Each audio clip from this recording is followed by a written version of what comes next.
Iran வந்து nuclear weapon கண்ட்ரியா இருந்துச்சுன்னா உள்ள போய் இந்த நான் வந்து ஒரு ஒரு தக்கு மாதிரி போய் ரவுடி மாதிரி போய் எல்லாத்தையும் எனக்கு இந்த ஆயில் கூட அந்த ஆயில் கூட கேட்க முடியாது. ஏன்னா ஈரான் நியூக்ளியர் வெப்பன் இருக்கு. இப்ப நார்த் கொரியா கிட்ட அதை பண்ண முடியுதா? அது வந்து ரொம்ப ஏழை நாடு, ஒண்ணுமே பண்ண முடியல. அந்த நாட்டுக்கிட்ட அந்த கவர்மெண்ட்டையும் மாற்ற முடியல, அந்த கவர்மெண்ட்ல ரிஃபார்மும் பண்ண முடியல, ஒண்ணுமே பண்ண முடியலன்னா அதுக்கு ஒரே காரணம் வந்து அணு ஆயுதம். இப்ப அந்த ஒரே காரணம் வந்துச்சுன்னா மிடில் ஈஸ்ட்ல சவுதி கிட்ட வெப்பன்ஸ் கிடையாது, கத்தார் கிட்ட கிடையாது, யூஏஇ துபாய் கிட்ட கிடையாது. இவங்க 3 பேர் பணக்கார நாடு. ஆனா ஈரான் கிட்ட மட்டும் வந்துருச்சுன்னா ரொம்ப பவர்ஃபுல்லா நிற்கும்.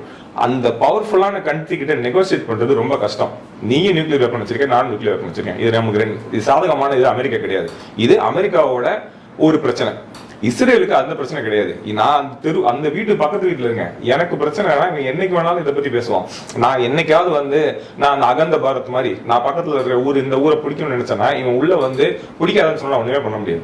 அப்ப எனக்கு பிரச்சனையே இல்லாம எல்லாத்தையும் ஒழிச்சிட்டாதான் நான் அந்த ஊர்ல ஒரே ஒரு கண்ட்ரி அந்த மொத்த மிடில் ஈஸ்ட்லயும் நான் மட்டும் தான் நியூக்ளியர் வெப்பன் வச்சிருக்கேன்னு சொன்னா எனக்கு பவர். இன்னொருத்தன் பவர் வேற மதத்தின்காரன் ஒருத்தன் இன்னொருத்தன் வந்து வச்சிருக்கான்னு சொன்னா நான் எப்படி அந்த ஊருக்குள்ள நிம்மதியா இருக்க முடியும்?